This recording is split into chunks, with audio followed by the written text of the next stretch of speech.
আপনারা দেখছেন যুগবীক্ষণ, যুগের সাথে মানুষের পাশে সর্বদা এগিয়ে। মোমবাতির আলোয় উচ্চ মাধ্যমিক, পুরুলিয়া থেকে সরাসরি এক ট্রেনেই সোজা দিল্লি। এলপিজি কালোবাজারি রুখতে কড়া নজরদারি কেন্দ্রের, বাজেয়াপ্ত 741টি সিলিন্ডার। মতুয়া মহামেলাকে কেন্দ্র করে বিশেষ ট্রেন পরিষেবা, অনুমতি ছাড়া ব্যবহার করা যাবে না ঋষি কাপুরের নাম। আপনারা দেখছেন যুগবীক্ষণ খাস খবর, আসছি বিস্তারিত খবরে।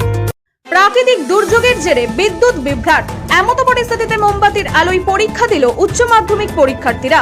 শুক্রবার ঊনকোটি জেলার কুমারঘাট মহকুমার বিভিন্ন পরীক্ষা কেন্দ্রে সৃষ্টি হয় এই পরিস্থিতি।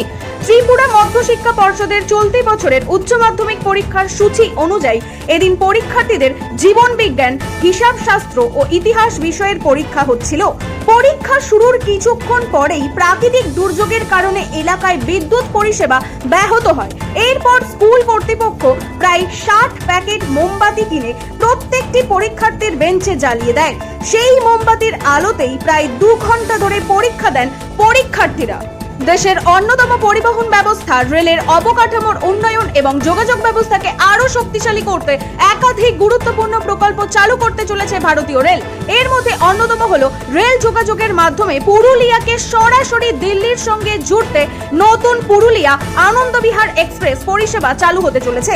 এই এক্সপ্রেসের মাধ্যমে পুরুলিয়া থেকে এক ট্রেনেই যাত্রীরা সহজেই পৌঁছতে পারবে রাজধানীতে। ঘোষিত সময়সূচি অনুযায়ী পুরুলিয়া আনন্দবিহার এক্সপ্রেস প্রতি শুক্রবার বিকেল 5টা নাগাদ পুরুলিয়া স্টেশন থেকে ছাড়বে এবং পরের দিন রাত 11:10 দিল্লির আনন্দবিহার টার্মিনালে পৌঁছবে। অপরদিকে আনন্দবিহার পুরুলিয়া এক্সপ্রেস প্রতি বৃহস্পতিবার ভোর 5টা নাগাদ আনন্দবিহার থেকে ছাড়বে এবং পরের দিন সকাল 10:40 পুরুলিয়া পৌঁছবে। কবে থেকে শুরু হতে চলেছে এই পরিষেবা এ বিষয়ে এখনো কোনো তথ্য জানানো হয়নি। শীঘ্রই আসতে চলেছে এই বিষয়ে তথ্য। মধ্যপ্রাচ্যে চলা যুদ্ধের আবহে জ্বালানি নিয়ে উত্তেজনা সৃষ্টি হয়েছে দেশ জুড়ে। গ্যাস সরবরাহ নিয়ে উদ্বেগের মধ্যেই কালোবাজারি ও অবৈধ মজুদ রুখতে কড়া পদক্ষেপ গ্রহণ ছত্তিশগড় প্রশাসনের। এখনো পর্যন্ত রাজ্যের বিভিন্ন জায়গায় অভিযান চালিয়ে মোট 741টি এলপিজি সিলিন্ডার বাজেয়াপ্ত করা হয়েছে। এ বিষয়ে সরকারি আধিকারিক জানিয়েছেন, রাজ্যের 102টি জায়গা থেকে এই সিলিন্ডারগুলি উদ্ধার করা হয়েছে। এর পাশাপাশি বিবৃতিতে জানানো হয়েছে, এর মধ্যে সবচেয়ে বেশি সিলিন্ডার উদ্ধার হয়েছে রায়পুর জেলা থেকে। সেখান থেকে 392টি গৃহস্থালির এলপিজি সিলিন্ডার বাজেয়াপ্ত করা হয়েছে। যুগবীক্ষণ বিনোদনে বাংলা, সবাই দেখুন, আমরা দেখছি, আপনারাও দেখুন। মতুয়া মহামেলাকে কেন্দ্র করে ভক্তদের বিপুল ঢলকে সামাল দিতে পূর্ব রেলওয়ে শিয়ালদহ বিভাগ প্রতি বছরের ন্যায় এই বছরও ঠাকুরনগরের জন্য বিশেষ লোকাল ট্রেন পরিষেবা চালানোর কথা জানিয়েছে। আগামী 16 মার্চ থেকে 20 মার্চ পর্যন্ত মোট 28টি ইএমইউ স্পেশাল ট্রেন চালানো হবে।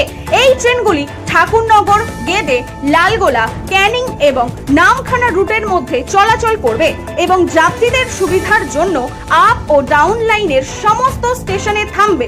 বিস্তারিত জানতে চোখ রাখুন আমাদের ওয়েব চ্যানেল YUGABIKSHON যুগবীক্ষণ.com এ। কিংবদন্তি বলিউড অভিনেতা ঋষি কাপুরের পরিবার তার উত্তরাধিকার রক্ষার জন্য সম্প্রতি এক বড় পদক্ষেপ গ্রহণ করেছে। এবার থেকে আর অনুমতি ছাড়া ব্যবহার করা যাবে না প্রয়াত এই জনপ্রিয় অভিনেতার নাম।